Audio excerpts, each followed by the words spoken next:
Hey, what's up guys? Welcome to another video. So in this video, we're going to be talking about Rocket Lab. And by far, this was one of the funnest companies to research. Because I mean, come on, who doesn't like rockets, right? For those of you that don't know what's happening with Rocket Lab, let me quickly catch you up. Essentially, Rocket Lab, which is currently an unlisted company on the stock market, and Vector Acquisition Corporation, a special purpose acquisition company which is listed on the stock market, announced that they have agreed into a definitive merger agreement that will result in Rocket Lab becoming a publicly traded company. For those of you who don't know what a special purpose acquisition company is, a special purpose acquisition company is essentially a shell company set up by investors with the sole purpose of raising money through an IPO to eventually acquire another company. Special acquisition companies have no commercial operations, they make no products, and they do not sell anything, and the only assets the listed company has are typically the money raised in its own IPO. Essentially, it's a listed company sitting on a bunch of cash waiting to merge with another company. The transaction is estimated to be completed in Q2 2021, and at that time, Vector will change its name to Rocket Lab USA Inc., and the combined company will trade under the Nasdaq ticker symbol RKLB. Now, for a once small New Zealand company to be picked up by a US special acquisitions company and be listed on the US stock market is a huge deal.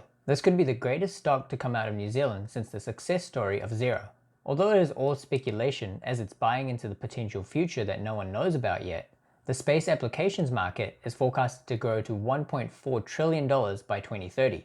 But this doesn't take away from what this New Zealand company has achieved, and it does make for an exciting story. So in this video, we'll go through what Rocket Lab does, what makes them so impressive, and what this merger means for them going forward, and so on. So let's jump right in. So what does Rocket Lab exactly do? It pretty much gives the average person and big companies / governments access to space by sending up satellites for whatever purpose they need. As they've mentioned here, we're enabling companies, students, scientists, researchers, governments, and entrepreneurs alike to get their ideas to orbit right now. A solar system of possibilities has opened up for people who thought space was out of reach until now. Rocket Lab is the first private company in the Southern Hemisphere to reach space, and is one of the only 2 US commercial companies delivering regular access to orbit. Till date, Rocket Lab has launched 97 satellites for governments and private companies across 16 missions. To add to that, Rocket Lab offers the world's only private orbital launch range in Maia, New Zealand. This FAA compliant site can accommodate a launch rate of 120 flights per year,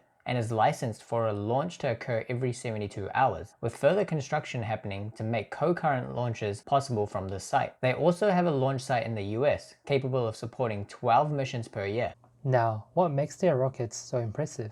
This is Rocket Lab's Rutherford engine. This rocket engine looks small and simple compared to pretty much any other rocket engines out there, like these for example. But none of these together for their Electron rocket seems to be doing well together. What makes this engine unique is that to reduce cost, it uses an electric pump feed cycle for space propulsion, which is the first of its kind. So yeah, this rocket literally has a lithium battery on it. Furthermore, the majority of the engine parts, including combustion chamber, injectors, pump, and main propellant valves, are all 3D printed using a method called electron beam melting. And they have said it only takes 24 hours to print all the parts needed for one engine. So from this, we can really see Rocket Lab's engineers aren't just trying to make any rocket, but a cost-effective one as well, which we can already see here. Rocket Lab has by far achieved one of the most cost-effective yet most impressive results amongst companies competing in small satellite launches. If you look at this chart, the total capital raised by Rocket Lab is $275 million,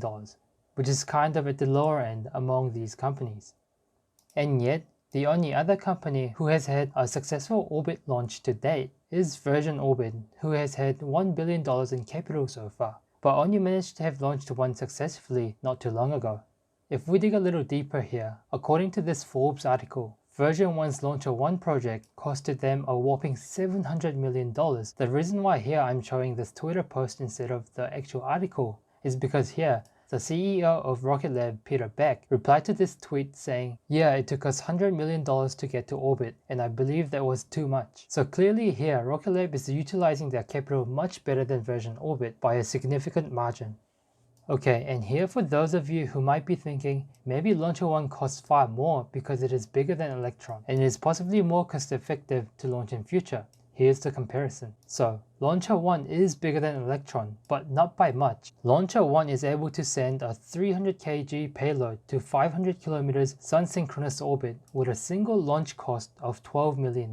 Electron, on the other hand, can only send a 200 kg payload to 500 km sun-synchronous orbit, but with a single launch cost of $7.5 million.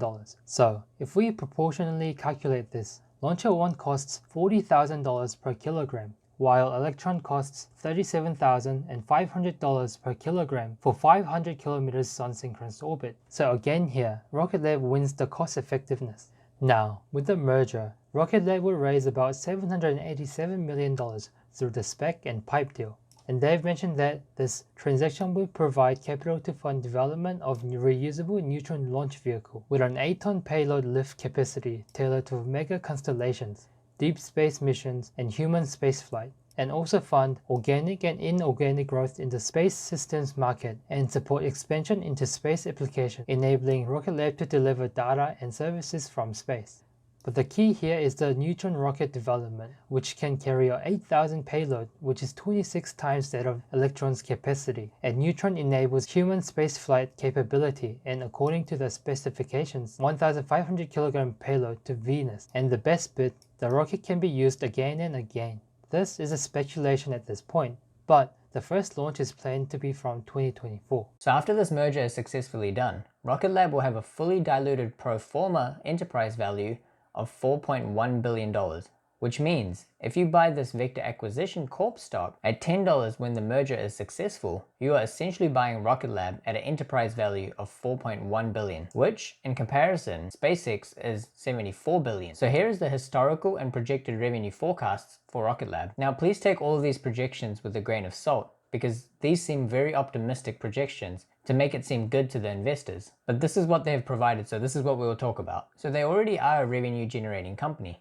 with $13.5 million in 2018, $48 million in 2019. And by the looks of it, in 2020, their revenue will drop to $35 million. Then from here, they're projecting to grow rapidly at a high compounding rate and reach $1.5 billion in revenue by 2027, with adjusted EBITDA of $505 million. Now, if Rocket Lab can actually achieve this, they will be worth a whole lot more than they currently are. But this is a very optimistic projection.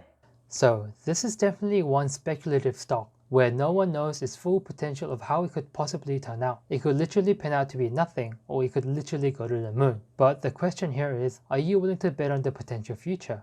Let us know if you would or not. But as always, if you found this useful, make sure to smash that like button and subscribe to us if you haven't already. We'll see you next time.